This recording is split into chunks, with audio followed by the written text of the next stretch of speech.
Hey guys, Spider here, and I can't show you any campaign footage because I don't know, I guess it's an official NDA on Black Ops 2 campaign and Zombies Transit videos.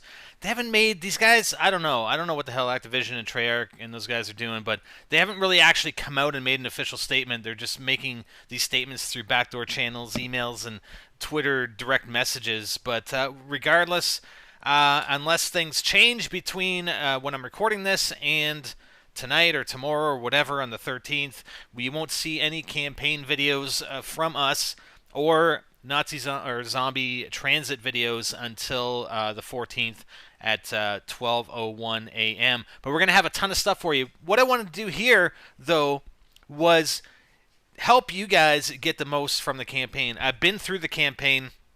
I've had the game for a few days now, and I've gone through the campaign. I've played through it at least 4 times. Let's put it that way, okay?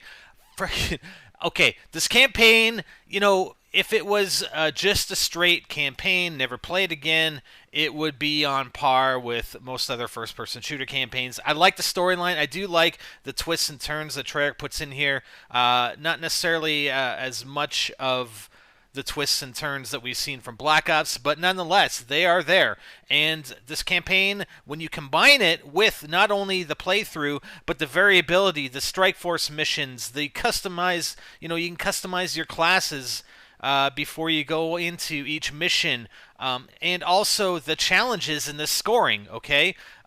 It's absolutely fantastic. And the way the achievements and trophies are set up, okay?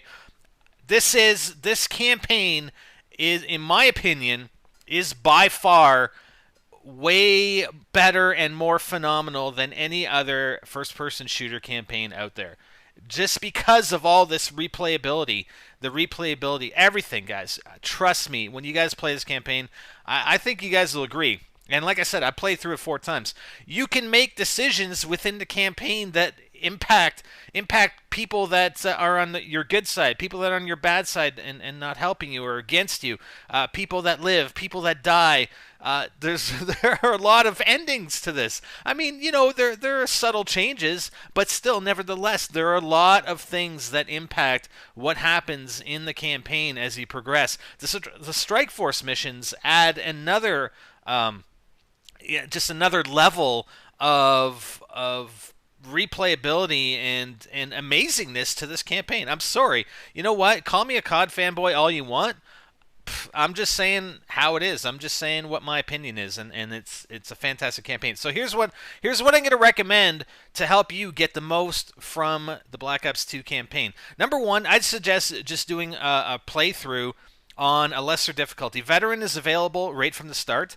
I would suggest doing a lesser playthrough, but for those of you who are very, very good at first-person shooters and want to go through it and know that in certain missions on Veteran, you're gonna die a bunch of times, and it may break up the storyline. That's why I like to go in. I did a regular playthrough, live commentary playthrough of the game, and then I went back and did it in Veteran, and I made different choices as I went along because I wanted to see what the different outcomes would be.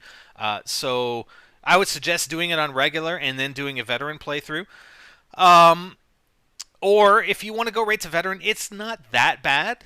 Like I said, you will get into certain situations where, yeah, you're going to die a lot. You're going to spend, 15 minutes or 20 minutes trying to friggin' get past one section.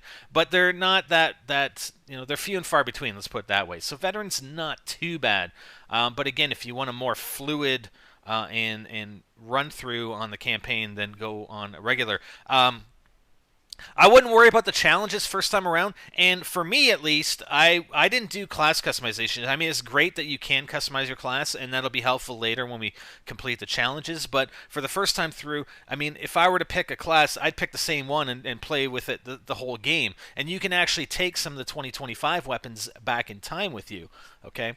I just went with the classes that were given, and that gave me an option or an opportunity to use a bunch of different weapons. I also picked up weapons from other NPCs that I killed, etc., that are all over the ground, and I got a good variety of weapon usage that way. There are a number of different decisions that you can make that do provide you with trophies and achievements. So if you are going after trophies and achievements, you'll want to just keep an eye on that. We will have guides for you on the 14th for all the campaign trophies and achievements, possibly other than the challenges because we haven't gotten that far yet. And we'll tell you, you can actually rewind. So if you play through once on regular, restart the campaign, play it through on veteran, you can actually rewind to certain points in the campaign to replay them in order to obtain those trophies and achievements rather than having to go all the way back to the start of the campaign and replaying it again. Also, I would recommend not getting any of the intel until you're ready to get them and you're going to complete it for the challenges because there's a bit of a bug. What I found when I went to get the trophy, I just went through and collected the intel, then exited the mission as soon as I got the third intel for each mission. Well, if you do that, I think it's a bit glitchy because sometimes the intel doesn't show up again, and that's different from previous Call of Duties. In previous Call of Duties, the intel would disappear once you collected it. Right? In this case, because it's part of the challenges, it needs to appear every time you play. So you can collect all three of them to obtain the challenge for that playthrough of that mission. But like I said, it disappeared, and I had to actually restart the campaign. I mean, I was going to anyway, but I had to restart it in order for those intel to reappear again. So just make a note of that. And then once you've gone back, you've rewound, you've gotten all your trophies and achievements, then you could just go and simply replay each of the missions to complete all of the challenges that are present. And then, like I said, the first playthrough on regular, maybe you go with the suggested loadouts.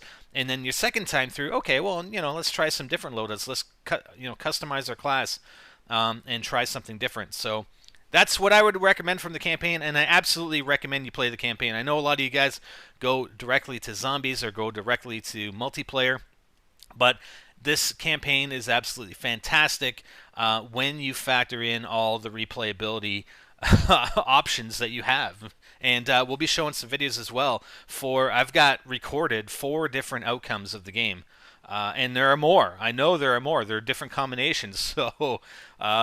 So stay tuned for that, and stay tuned for our campaign videos on the 14th. We'll be putting them out.